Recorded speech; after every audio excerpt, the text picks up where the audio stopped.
কি হবে? আমায় কি এবারেও তুমি মৃত্যুর মুখে ঠেলে দিতে চাও মা? আমার কথায় মা জবাব দিতে পারলেন না। রাতে ভাইয়া বাসায় ফিরলে মা সবকিছু ভাইয়ার কাছে বললেন। ভাইয়া শুনে বলল, মা, তুমি মূর্খের চেয়েও অধম। পরাগ আর কখনো বোধহয় আমাদের বাড়িতেই আসবে না, কোনোদিন না। মা বললেন, আমি ওকে ফেরাবো? আমি ভুল করেছি, এর মাসুল তো আমাকেই দিতে হবে। সে রাতেই মা একা একা চলে গেলেন পরাগদের বাড়ি। তারপর পরাগের মায়ের কাছে ক্ষমা চেয়ে নিলেন। তারপর বিয়ের ব্যাপারে কথা বললেন। পরাগের মা বললেন, এতে আমার কোনো অমত নেই। আমার সন্তানের মঙ্গলের জন্য আমি সব করতে পারি। মা হাসি মুখে পরাগদের বাড়ি থেকে ফিরলেন। এর ঠিক 15 দিন পর আমার আর পরাগের বিয়ে হয়ে গেল। মনে হচ্ছিল আমি আবার সেই ভালোবাসাকে কাছে পেয়েছি, যাকে পেলে আমার মনে হবে যে আমি এই দুনিয়ায় সমস্ত সুখ পেয়ে গেছি। বাসর রাতে পরাগ আমার সাথে ঘনিষ্ঠ হয়ে বলল, নিতু, আজ আমি পৃথিবীর সবচেয়ে সুখী মানুষ। আমার চেয়ে কোনো সুখী মানুষ এই পৃথিবীতে নেই। আমি ওর দিকে তাকিয়ে বললাম, তুমি পৃথিবীর সবচেয়ে সুখী মানুষ, এটা কে বলল? আমি বলেছি। তোমাকে পাওয়ার পর মনে হয়েছে আমার আর কোনো দুঃখ নেই। আমি ওর চোখের দিকে তাকিয়ে রইলাম আর বললাম, আমার সম্পর্কে সবকিছু জানার পরও তুমি কেন আমায় বিয়ে করতে রাজি হলে? পরাগ মৃদু হেসে বলল, ভালোবাসি বলে। তাছাড়া তোমার সন্তান হবে না এটা কি করে ডাক্তার জানে? সন্তান দানের মালিক কি ডাক্তার? আমার তো মনে হয় তুমি সন্তানের মা হবে শীঘ্রই। আমি ওর কথা শুনে ফ্যাল ফ্যাল চোখে তাকিয়ে রইলাম ওর দিকে আর ভাবলাম, কত সহজ মনের একটা মানুষ এই পরাগ। কত সুন্দর করে ভাবতে পারে সে। এমন করে তো নিতুলও ভাবতে পারতো। একদিন ঠিক আমাদের কোল আলো করে সন্তান আসবে, এমন একটা আশায় সারাটা জীবন কাটিয়ে দিতে পারতো না সে? কিন্তু এই যে বলে না, হাতের 5টা আঙুল সমান হয় না, হয়তো পরাগ আর নিতুলও তাই। পরাগের সাথে আমার দিনগুলো ভালোই কাটছিল, কিন্তু হঠাৎ করেই ওর মা কেমন যেন খাপছাড়া আচরণ করতে লাগলো আমার সাথে। বাড়ির সব ফাই ফরমাস আমাকে দিয়ে খাটাতে লাগলো। সেদিন সকালবেলা হঠাৎ করে বললেন, নিতু, আমার 1 কাপ চা দাও তো। আমি 1 কাপ চা করে নিয়ে গেলাম শাশুড়ি মায়ের কাছে। সেই চা মুখে দিয়ে মুখ কুচকে চায়ের কাপটা ফেলে দিলেন মেঝেতে। সঙ্গে সঙ্গে ঝনাত করে ভেঙে গিয়ে খান খান হয়ে গেল কাপটা। তারপর মা বললেন, এটা চা করেছো না শরবত করেছো? আমি চুপ করে নিচের দিকে তাকিয়ে রইলাম। মা বললেন, এমন বেকুবের মতন দাঁড়িয়ে রয়েছো কেন? এমন একটা মাইয়া নিয়ে তো তোমার মা বিরাট ভাব দেখাচ্ছিল। আমি কাঁপা কাঁপা গলায় বললাম, মা, আমি আর 1 কাপ চা করে আনি? শাশুড়ি মা আমায় ধমক দিয়ে বললেন, একটা কাপের দাম 80 টাকা। 80 টাকা নষ্ট হলো তোমার এই রকম মার্কার চা বানানোর লইগা। আমি এই সকালবেলা আর 1 টাকা ভাঙতে আমার পয়সা নষ্ট করতে চাই না। এখন সামনে থেকে তুমি বিদায় হও। এমনিতেও তুমি অপয়া। গুণীজন কয়, সকালবেলা এসব মানুষের মুখ দেখলে সারা দিনটাই মাটি। তুমি আর কোনোদিন ভোর সকালে আমার চোখের সামনে পড়বা না। এখন এইভাবে খাম্বার মতন দাঁড়িয়ে না থাইকা সরো, যাও। মার সামনে থেকে কাঁদতে কাঁদতে এলাম আমি রান্নাঘরে। ইচ্ছে করলেও এখন আমি বিছানায় গা এলিয়ে শুয়েতে পারবো না।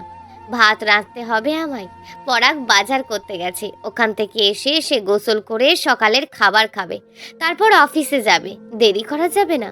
অবশ্য পরাগের সামনেও কান্না কান্না ভাব করে থাকা যাবে না। ওর সামনে থাকতে হবে হাসি খুশি। পরাগ তার মাকে খুব ভালোবাসে।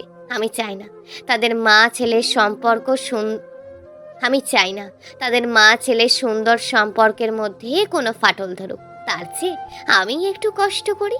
হতে পারে এই কষ্টের শেষে আমার জন্য অপেক্ষা করছে পরম সুখ। কিছু কিছু মানুষ অত্যাচার করতে গিয়েও করতে পারে না। আমার শাশুড়ি মা এদেরই দলে। 2-4 দিন আমার সাথে খারাপ ব্যবহার করলেন। একদিন তো তিনি আমায় এমন ধমকাধমকি শুরু করলেন যে একটু পরই তার শরীর খারাপ করে ফেলল। তার আবার হাঁপানির টান আছে। সেই টান উঠে গেল। দমের পর দম ফেলছেন তিনি। আমি দৌড়ে গেলাম তার কাছে। তার প্রতি জন্ম নেওয়া সমস্ত রাগ অভিমান মুহূর্তে ভুলে গিয়ে তার শিয়রে বসলাম।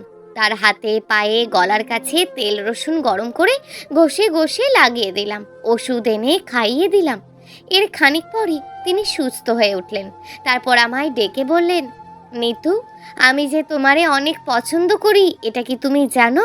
আমি মার কথায় কোনো উত্তর দিলাম না, চুপ করে রইলাম। আমার চোখ কেমন ছলছল করছে। মা বললেন, তোমার সাথে যে খারাপ ব্যবহারটা করেছি এই কদিন, এটা তোমার মার উপর রাগ থেকে। তোমার মায়ের অহংকারের জন্য আমার ছেলের যে কি কষ্টের দিন গিয়েছে গো মা। কতদিন আমার ছেলে ঠিক মতন খায়নি, গোসল করেনি, চুল ঠিক করেনি, তার জীবনটা হয়ে গেছিল একেবারে এলোমেলো। গরিব বলে তোমার মা আমার ছেলেকে অপমান করেছিল, কিন্তু সত্যি বলতে কি মা, আমার ছেলের ভালোবাসা ছিল সত্য।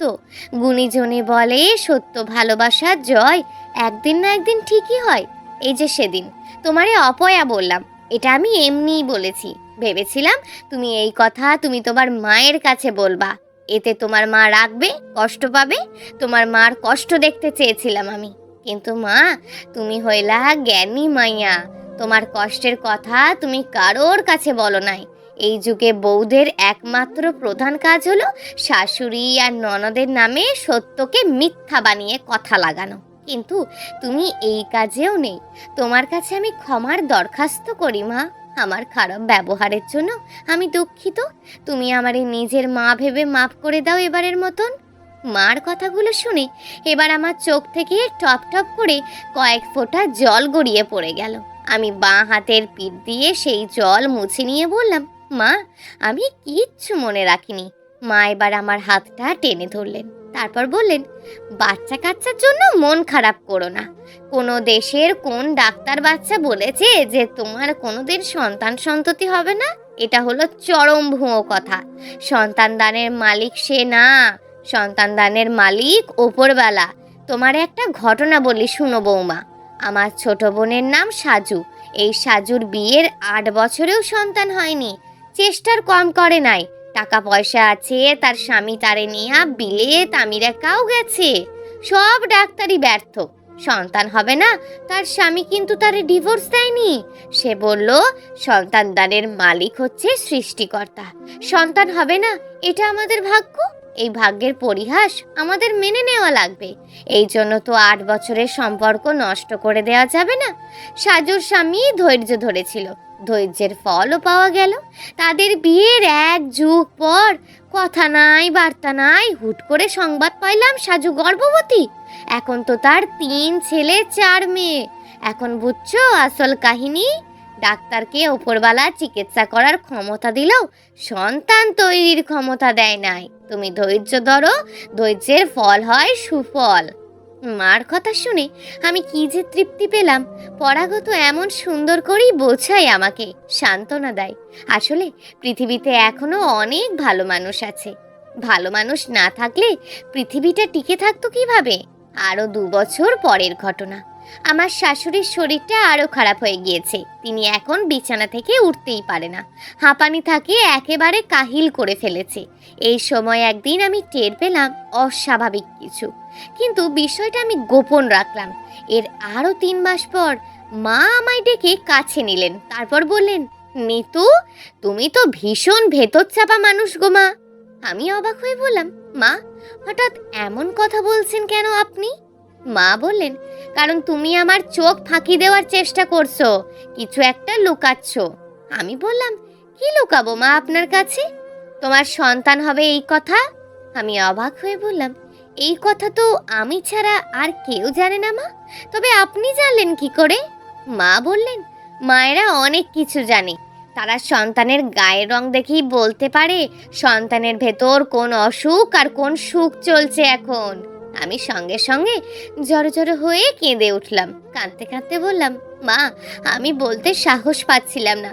কেন জানি মনে হচ্ছিল এটা আমার দেখা কোনো স্বপ্ন। একটু পর দেখবো স্বপ্নটা ভেঙে গেছে। এর জন্য ভয়ে ভয়ে বলছিলাম না কারোর কাছে। মা সেদিন অদ্ভুত এক কাণ্ড করলেন। এমনিতে তিনি বিছানা থেকে উঠতে পারেন না একা একা, কিন্তু সেদিন সন্ধ্যাবেলা তিনি ছোট্ট মেয়েদের মতন লাফিয়ে বিছানা থেকে উঠে গেলেন। তারপর গেলেন আলমারির কাছে।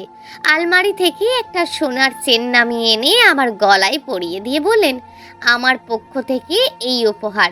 পরাগদের বংশের নিয়ম এটা। বউ প্রথম গর্ভবতী হলে তার শাশুড়ির চেন বউয়ের গলায় পরিয়ে দেয়। তুমিও একদিন তোমার সন্তানের বউয়ের গলায় পরিয়ে দেবা এই চেন। সেই দিন সন্ধ্যাবেলায় মাকে জড়িয়ে ধরে অনেকক্ষণ কাঁদলাম আমি। আর মনে মনে ভাবলাম, পৃথিবীর সবগুলো মানুষ এমন কেন না? এমন হলে কি সত্যি সত্যি পৃথিবীটা ভীষণ সুন্দর হয়ে যেত না? রাতে পরাগ ফিরে যখন শুনল সে আমার সন্তানের বাবা হতে যাচ্ছে, তখন সে খুশিতে আত্মহারা হয়ে উঠল। সে সঙ্গে সঙ্গে আমায় জড়িয়ে ধরে বলল, নিতু, তুমি জানো না, একটা ছেলে প্রথম সন্তানের বাবা হবে, এমন সংবাদের চেয়ে খুশির সংবাদ আর কোনো কিছু নাই এই পৃথিবীতে। আমি পরাগের দিকে তাকিয়ে রইলাম। ওর চোখে চকচক করছে জল। আমি আঙুলের ডগা দিয়ে সেই জলের কণা তুলে নিয়ে বললাম, পরাগ, আজ তোমার চোখে যে জল। পরাগ বলল, এটা আনন্দের। মানুষ শুধু দুঃখেই কাঁদে না, খুশিতেও কাঁদে। আমিও খুশিতে কাঁদছি। আমি সব সময় বিশ্বাস করতাম যে ওপরওয়ালা ঠিক আমাদের সন্তান দেবেন। এবার আমার মনের আশা পূরণ হলো। আমি পরাগকে আরো শক্ত করে জড়িয়ে ধরলাম আর চুপি চুপি ওর কানের কাছে মুখ নিয়ে গিয়ে বললাম, পরাগ, আমি তোমাকে ভালোবাসি, অনেক অনেক ভালোবাসি। পরাগ আমার পিঠে আলতোভাবে হাত বুলিয়ে বলল, আমিও আমিও তোমাকে ভালোবাসি, অনেক অনেক ভালোবাসি। হ্যাঁ, এটাই সত্যি। সৃষ্টিকর্তা সত্যিই মহান, ওনার তুলনা হয় না। এত সুখ তিনি লিখেছিলেন আমার কপালে। আমিও অন্যদের মতন বাচ্চার মা হব, আর 5 জনের মতন আমিও সন্তানের মুখে মা ডাক শুনবো। অশেষ ধন্যবাদ আপনাকে সৃষ্টিকর্তা। আরেকটি খবর দেওয়া খুব প্রয়োজন আপনাদের। ওই যে নিতুল আমায় ডিভোর্স দিয়েছিল আমার সন্তান হবে না এই খবর শুনে, সে কিন্তু আমায় ডিভোর্স দিয়ে আরেকটি বিয়ে করেছিল। ডাক্তার এবারেও নাকি বলেছে তাদের কোনো সন্তান সন্ততি হবে না। কি অদ্ভুত ব্যাপার! আসলে অবিশ্বাসীরা কোনো দিন জিততে পারে না। সব কিছু ওই যে ওপরওয়ালার কৃপা। প্রিয় দর্শক, যদি আজকের গল্পটি আপনাদের ভালো লেগে থাকে তাহলে ভিডিওটিতে অবশ্যই একটি লাইক করে আপনার মূল্যবান একটি কমেন্ট করুন। আর হ্যাঁ, চ্যানেলটিকে যদি সাবস্ক্রাইব করে না রাখেন তাহলে চ্যানেলটিকে অবশ্যই সাবস্ক্রাইব করে আমাদের পাশে থাকুন। দেখা হবে আগামীকালের নতুন এবং আকর্ষণীয় গল্প নিয়ে। ধন্যবাদ।